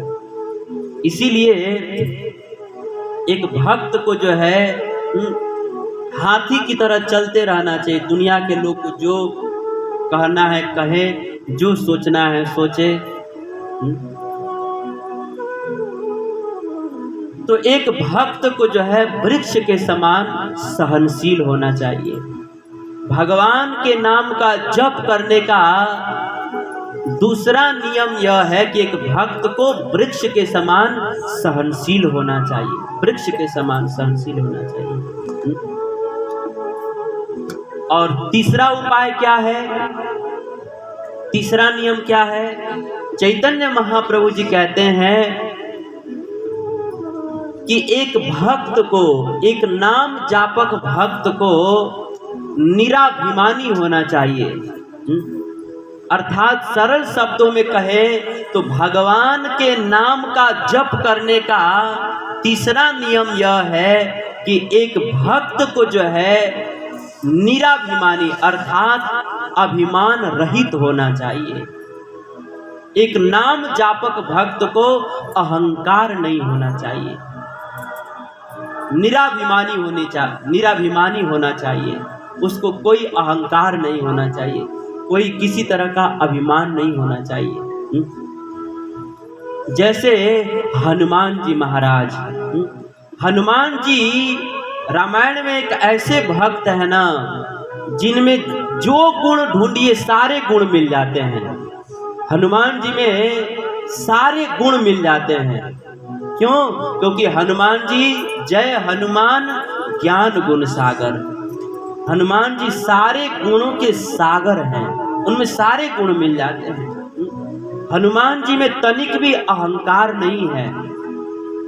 रामायण में कथा है कि जब भगवान राम ने हनुमान जी को कहा कि आप सीता जी का पता लगाइए, तो हनुमान जी जो है बहुत बड़े समुद्र को लांग करके लंका में गए और वहां पर जा करके सीता जी का पता लगाया और रास्ते में सिंहिका राक्षसी आई थी, उसको भी मार डाला। लंकिनी को भी 2-4 तमेचा लगाया और सीता जी का पता लगा करके भगवान राम के सबसे बड़े शत्रु रावण के लंका में ही आग लगा दिया और फिर समुंदर को लांग करके जानकी जी का पता लगा करके राम जी के चरणों में उपस्थित हो गए। उस समय राम जी ने हनुमान जी से पूछा कि महाराज, आप हमको ये बतलाइए कि आप इतने बड़े समुंदर को कैसे लांग गए? इतने बड़े समुंदर को आप लांग कैसे गए? और सबसे बड़ी बात यह है कि समुंदर में एक सिंहिका नामक राक्षसी आई, उसको आपने एक ही मुक्का मारा और मर गई। आपने एक काम, इतना बड़ा पराक्रम कैसे किया? और इतना ही नहीं, आप लंका में जाकर के जो राक्षसों की नगरी है, जहां पर नर भक्षी रहते हैं, जहां पर इंसान कोई खा जाते हैं राक्षस लोग, ऐसे राक्षसों की नगरी में जाकर आपने जनक नंदिनी सीता का पता कैसे लगा लिया?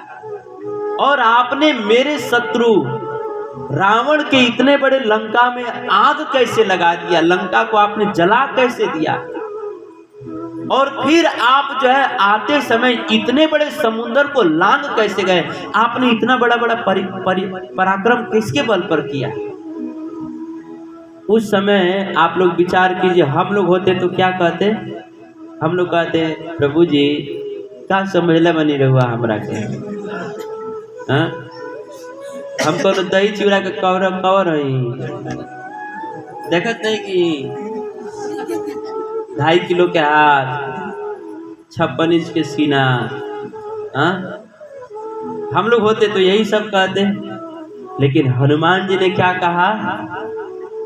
हनुमान जी, जब भगवान राम ने कहा कि आपने इतने बड़े समुंदर को कैसे लांग दिया, उस समय हनुमान जी मन ही मन सोचे कि एक बार भगवान ने नारद जी की प्रशंसा कर दिया तो वो बंदर बन गए थे, हाँ? और आज हमारी प्रशंसा करें तो हम तो बानर हैं, हम क्या बन जाएंगे? हमारा तो कोई भरोसा नहीं, हम क्या बन जाएंगे? भगवान राम जब प्रशंसा कर रहे थे, उस समय हनुमान जी आगे बढ़ करके राम जी का चरण पकड़ लिए और कहे कि प्रभु, मैं जो है ना एक बानर हूँ और बानर का काम होता है बस एक डाली से कूद के दूसरे डाली पर जाना, और अगर कोई बानर जो है इससे बड़ा कोई पराक्रम कर देना तो समझना चाहिए कि वो राम जी की कृपा है। अर्थात मैं जो है ना इतना बड़ा सब काम किया हूं तो वास्तव में ये मेरा पुरुषार्थ और मेरे पराक्रम से नहीं हुआ, ये तो आपकी कृपा से हुआ है प्रभु। सो सब तब प्रताप रघुराई, हे प्रभु ये सब कुछ जो कुछ भी हुआ है वो सब कुछ आपकी कृपा से हुआ है, मैंने कुछ नहीं किया है। हे प्रभु, मैं तो एक बंदूक की तरह हूं, जैसे अगर कोई आदमी जो है बंदूक को चलाता है तो उसकी गोली जो है किसी को लग जाए तो बंदूक ये नहीं कहता है कि अरे हमने गोली मारा, हमको इनाम मिलना चाहिए। वो बंदूक तो एक माध्यम होता है, इनाम तो बंदूक चलाने वाले को मिलता है। सब कुछ करने कराने वाला तो वो बंदूक को चलाने वाला होता है, बंदूक को कुछ नहीं, बंदूक तो माध्यम होता है। वैसे प्रभु मैं जो है मैं तो एक माध्यम हूँ, सब कुछ करने कराने वाले तो आप हैं। जब इस प्रकार से हनुमान जी ने राम जी से कहा तो राम जी मंद मंद मुस्कुराकर हनुमान जी को गले से लगा लिए। प्रसंग बड़ा है, कहने का भाव ये है कि हनुमान जी में तनिक भी अहंकार नहीं है। अहंकार का अर्थ होता है, अहम का अर्थ होता है मैं, और कार का अर्थ होता है करने वाला। अहंकार का अर्थ होता है कि मैं ही करता हूँ, मैं ही सब कुछ करने वाला हूँ। लेकिन हनुमान जी में तनिक भी अहंकार नहीं है। हनुमान जी कहते हैं कि मैं नहीं करता हूँ प्रभु, आप करते हो तुम कन्हैया, मेरा नाम हो रहा है, मेरा आपकी कृपा से सब काम हो रहा है, सब कुछ आप करने वाले हैं। तो एक भक्त को जो है, एक नाम जापक भक्त को जो है, अथवा तो भगवान के नाम का जप करने का तीसरा नियम जो है, क्या है? तीसरा नियम है कि एक भक्त को हनुमान जी की तरह निराभिमानी होना चाहिए, अहंकार रहित होना चाहिए, बिल्कुल अहंकार नहीं होना चाहिए। तो भगवान के नाम का जप करने का तीसरा नियम यह है। और चौथा नियम क्या है? चैतन्य महाप्रभु जी कहते हैं अमानी न मान देना। चैतन्य महाप्रभु जी कहते हैं कि भगवान के नाम का जप करने का चौथा नियम यह है कि एक नाम जापक भक्त को खुद अमानी रहना चाहिए। अमानी अर्थात खुद जो है कभी भी मान सम्मान पाने की लालसा नहीं रखना चाहिए, उल्टा अमानी न मान देना, दूसरों को सदैव मान देना चाहिए, सम्मान देना चाहिए। एक भक्त को कभी भी मान सम्मान की कामना नहीं रखना चाहिए कि लोग हमारा सम्मान करें, उल्टा एक भक्त को सम्मान देना चाहिए। एक भक्त का लक्षण यह है, एक नाम जापक भक्त का लक्षण यह है कि उसको चाहिए कि वो सदैव दूसरों को सम्मान दे। जैसे भगवान राम, रामायण में ही कथा है कि जब भगवान राम रावण को मार करके और विभीषण जी को लंका का राजा बना करके जब वापस अयोध्या में आए और जब अपने गुरु वशिष्ठ जी से मिले, तो उस समय गुरु वशिष्ठ जी ने राम जी से पूछा कि राम, आपने जो है इतने बड़े भयंकर राक्षस रावण को आपने कैसे मार दिया? आपने जो है 14 वर्ष तक इतना जंगल में रह करके कैसे कठोर तपस्या कर लिया? आपने इतने बड़े बड़े राक्षस कुंभकर्ण, रावण, हजारों राक्षसों को आपने किसके बल से मारा? उस समय राम जी ने ये नहीं कहा कि मैंने मेरे बल से मारा है। भगवान राम ने कहा, गुरु वशिष्ठ जी से कहा कि प्रभु मैंने कुछ नहीं किया है, ये मेरे साथ में जितने भी वानर सेना है ना, हनुमान जी, अंगद जी, सुग्रीव, जामवंत, जितने भी बंदर भालू है, ये सब लोगों ने मिल करके सारे राक्षसों को मारा है, मैंने कुछ नहीं किया है। जबकि सब कुछ भगवान करते हैं, लेकिन भगवान जो है सारा श्रेय और सारा सम्मान जो है, भगवान रावण को मारने का सारा श्रेय और सारा सम्मान जो है भगवान राम ने अपने वानर सेनाओं को दे दिया, अपने भक्तों को दे दिया। रामायण में राम जी के चरित्र से सीख मिलती है कि हम सब लोगों को भी अपना श्रेय और सम्मान दूसरों को देना चाहिए। कभी भी हमें यह नहीं कहना चाहिए कि सब तो हम ही करते हैं। ये भक्तों के भीतर ये सारा गुण होना चाहिए कि भक्त हमेशा भगवान को अपने केंद्र में रखता है, कि सब कुछ भगवान करते हैं। और एक भक्त को चाहिए कि वो दूसरों को सदैव मान दे, सदैव मान दे, सदैव दूसरों को सम्मान दे, दूसरों की प्रशंसा करे, कभी खुद की प्रशंसा न करे, क्योंकि खुद की प्रशंसा करने से बहुत हानि होती है। भागवत में कथा है कि एक ययाति महाराज थे, ययाति राजा थे। सब लोग ध्यान से सुनिए, भागवत में कथा है कि एक ययाति महाराज एक राजा थे और उन्होंने अपने चौथेपन में, वृद्धावस्था में, अपने सारे राजपाट को अपने बच्चों को सौंप दिया और वे स्वयं ही जंगल में तपस्या करने के लिए चले गए। और जंगल में जाकर उन्होंने घोर कठोर तपस्या किया, पानी पीकर, फल खाकर, वायु पी करके, कई वर्षों तक निर्जल व्रत रह करके उन्होंने खूब कठोर तपस्या किया। और इसके फल स्वरूप जो है उनको स्वर्ग लोक की प्राप्ति हो गई। इतना कठोर तपस्या किया कि उनको जो है स्वर्ग के राजा इंद्र के आधे सिंहासन पर बैठने का उनको अधिकार मिल गया। स्वर्ग में चले गए, स्वर्ग के राजा इंद्र के आधे सिंहासन पर बैठ गए। अब जो है एक दिन इंद्र ने ययाति महाराज से पूछा कि महाराज, आपने ऐसा कौन सा तपस्या किया है, ऐसा कौन सा पुण्य कार्य किया है जिसके फल स्वरूप जो है आप स्वर्ग में मेरे आधे सिंहासन पर आप बैठते हो? ऐसा कौन सा तप, ऐसा कौन सा पुण्य किया है? उस समय ययाति महाराज जी जो है अपने तपस्या का वर्णन करना शुरू कर दिए कि मैंने जंगल में जाकर के इतना तपस्या किया, इतने दिनों तक भूखा रहा, इतने दिन तक बिना पानी पिए रहा, इतने दिनों तक बिना भोजन किए रहा, इतने दिन तक तो केवल हवा पी करके रहा, इतने दिन तक तो बिना हवा पिए भी रह गया। मैंने ऐसे ही नहीं पाया, मैंने बहुत तपस्या किया, मैंने बहुत पुण्य किया, मैंने ये किया, मैंने वो किया, मैंने ऐसा किया, मैंने वैसा किया। इस तरह से वो अपनी ही प्रशंसा करना शुरू कर दिए। और जब अपना प्रशंसा कर ही रहे थे ना, उसी समय इंद्र के देखते देखते वो इंद्र के सिंहासन से नीचे गिर गए। और सिंहासन से नीचे गिरे तो पृथ्वी के धरती पर और स्वर्ग के धरती पर गिरे। और धरती पर गिरते ही स्वर्ग का जो धरती है फट गया और वो स्वर्ग से नीचे गिरने लगे।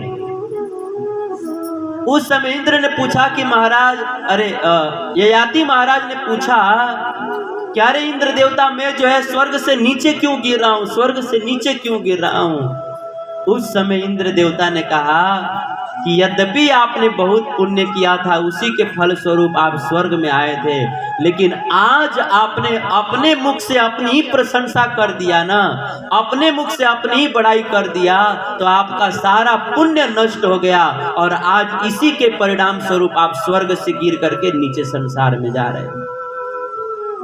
ये भागवत में कथा है। तो भागवत के इस प्रसंग से हमको सीख मिलती है कि कभी भी हमको अपने मुख से अपनी प्रशंसा नहीं करना चाहिए, अपने मुख से अपनी बड़ाई नहीं करना चाहिए। कई बार देखा जाता है कि कई लोगों के जीवन में सब बहुत अच्छे अच्छे गुण होते हैं, लेकिन इस मामले में तो लगभग अधिकांश लोग मार खा जाते हैं। जिससे भी मिलिए बस अपनी ही बड़ाई शुरू कर देते हैं लोग कि हमने तो ऐसा किया, हम तो इतना बजे उठ जाते हैं, हम तो इतना भजन कर लेते हैं, हम तो बाहर का खाते ही नहीं है। अपना ही बड़ाई, अपना ही प्रशंसा करने लग जाते हैं लोग अपने। हाँ, दूसरे लोग हमारी प्रशंसा करें तो वो अच्छी बात है, लेकिन हम अपने मुख से अपनी बड़ाई करें ये ठीक नहीं, क्योंकि बड़े लोगों की यही रीति होती है। रहीम जी कहते हैं कि बड़े बड़ाई न करें, बड़े न बोले बोल, रहीमन हीरा कब कहे लाख टका है मोल। जैसे हीरा जो है कभी भी अपने मुंह से यह नहीं कहता है कि मेरा इतना कीमत है, उसका कीमत तो जौहरी बिना कहे जान जाता है, वो अपने मुख से कभी नहीं कहता। वैसे जो बड़े लोग होते हैं, जो भगवान के सच्चे भक्त होते हैं, कभी अपने मुंह से अपनी प्रशंसा नहीं करते, यहाँ तक कि अपनी प्रशंसा सुनना भी नहीं चाहते हैं। मुझे आज भी याद है, जब मुंबई में मैं था तो वहाँ पर गुरु महाराज जी की हमेशा कथा होती है हर साल। गुरु महाराज जी आए थे कथा कहने के लिए, तो एक दिन मैं कथा के बाद अनुमोदन कर रहा था तो गुरु महाराज जी कुछ बड़ाई कर रहा था, बड़ाई नहीं, जो हकीकत है वही कह रहा था मैं। महाराज जी व्यासपीठ से बैठे बैठे कह दिए कि अगर इसके आगे एक शब्द भी बोल दिए तो हम उठ के चले जाएंगे। आप लोगों ने हम लोग जब वृंदावन गए थे तो आप लोगों को याद होगा कि अंतिम दिन जो है वृंदावन चंद्र गोस्वामी जी महाराज जी को बुलाए थे हम लोग अपने आश्रम पे, तो हम उनका परिचय दे रहे थे। तो आप लोगों को याद होगा कि नहीं याद होगा, हम आप लोगों को उनका परिचय बताने के लिए जा रहे थे कि महाराज जी का परिचय तो बहुत बड़ा है। तो महाराज जी ने कहा कि कुछ परिचय मत बताइए। तो मैंने कहा महाराज थोड़ा सा परिचय बताया। तो बोले एक शब्द भी मत बताइएगा। सब भक्त लोग वहीं पर थे। तो कई लोग जो नए लोग हो गए उनको बड़ा बुरा लग गया होगा कि एक मना क्यों कर रहे हैं, लेकिन जो भक्त हैं वो जानते हैं कि भक्त जो है कभी भी अपना परिचय और अपनी बड़ाई नहीं सुनना चाहते हैं। भक्त दूसरे को हमेशा सम्मान देते हैं, दूसरे की बड़ाई करते हैं, दूसरे की प्रशंसा करते हैं। अपनी बड़ाई और अपनी प्रशंसा कभी नहीं करना चाहिए, इससे हमारा पुण्य नष्ट होता है। तो चैतन्य महाप्रभु जी कहते हैं कि एक भक्त को अथवा तो भगवान के नाम का जप करने का जो चौथा नियम है वह क्या है? चौथा नियम यह है, एक भक्त को जो है हमेशा दूसरे को सम्मान देने वाला होना चाहिए।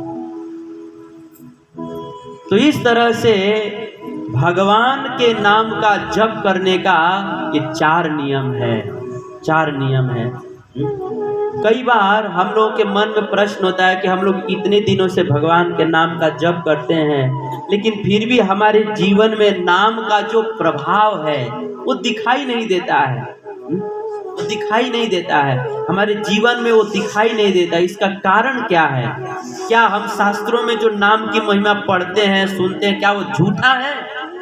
झूठा नहीं है, वो तो सही है। लेकिन हम लोग नाम जप अच्छे से नहीं करते हैं ना।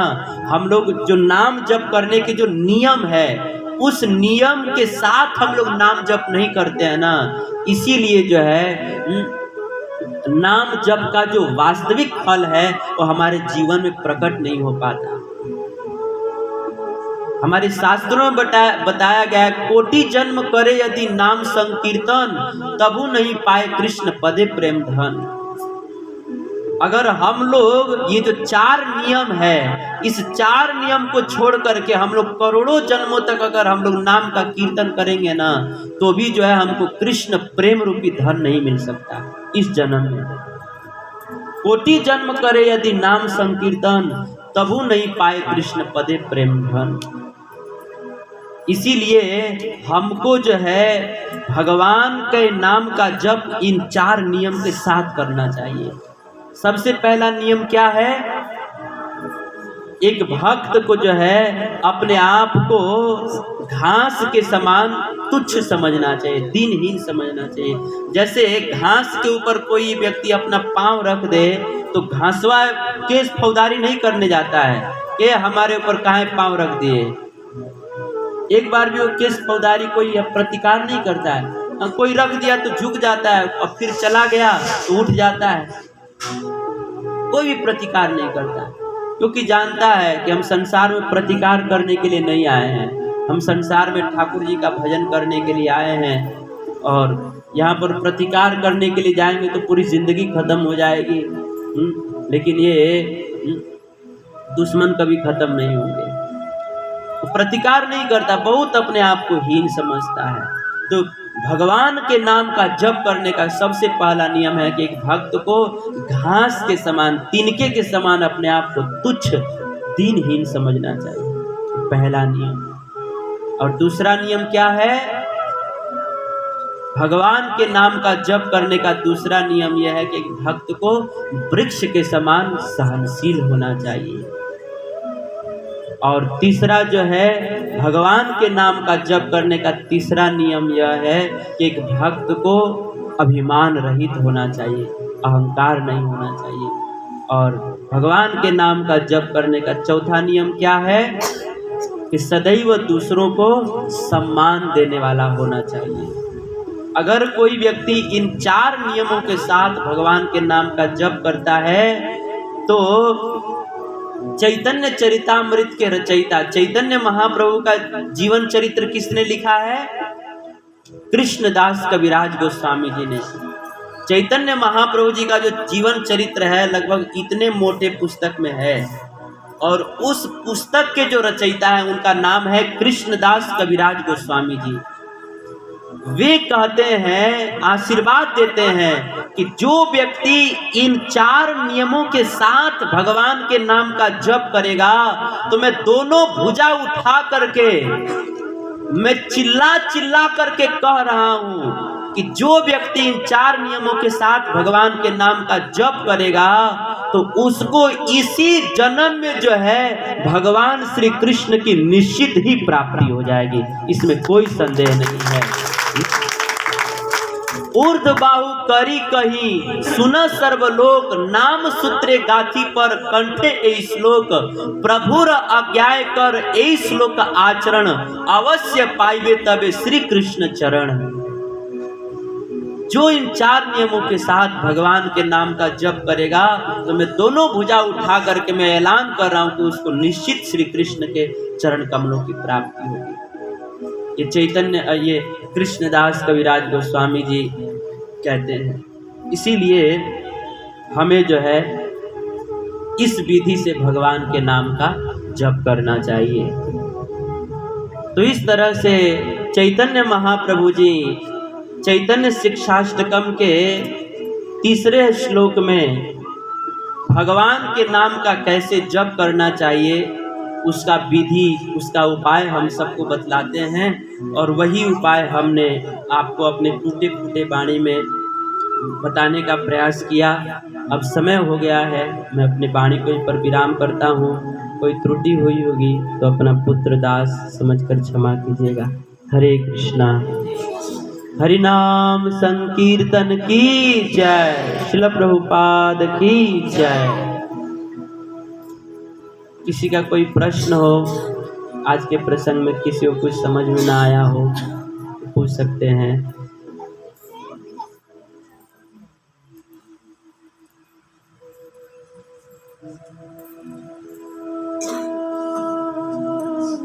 ठीक है, तो कहाँ गए विजय? कहाँ गए?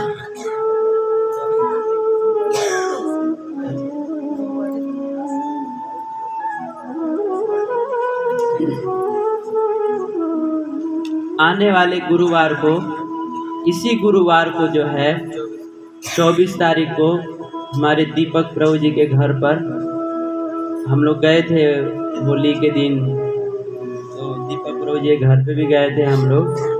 तो 24 तारीख को उनके घर पे ही कीर्तन रखा गया है, सपहा रोड पे। प्रभु जी खड़े हैं, आप लोग देख सकते हैं।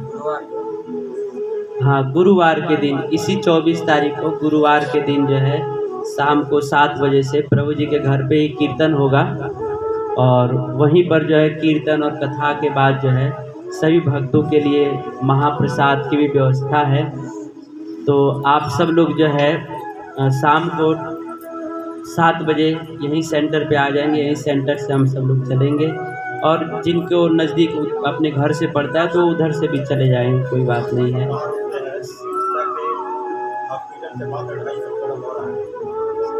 सपहा रोड पे सीपी गुप्ता जी के घर के अपना सामने जाएंगे आप लोग आगे, तो वहीं पर है। ग्रुप में मैसेज एड्रेस भी डाल दिया जाएगा, तो आप लोग उससे पता कर सकते हैं। और ठीक है, अब आरती किया जाए। आए सौरभ प्रभु जी, आए आरती करने।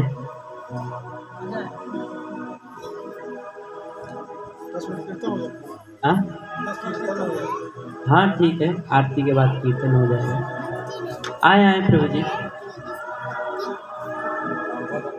श्री वृंदावन बिहारी लाल की जय। श्री बांके बिहारी लाल की जय।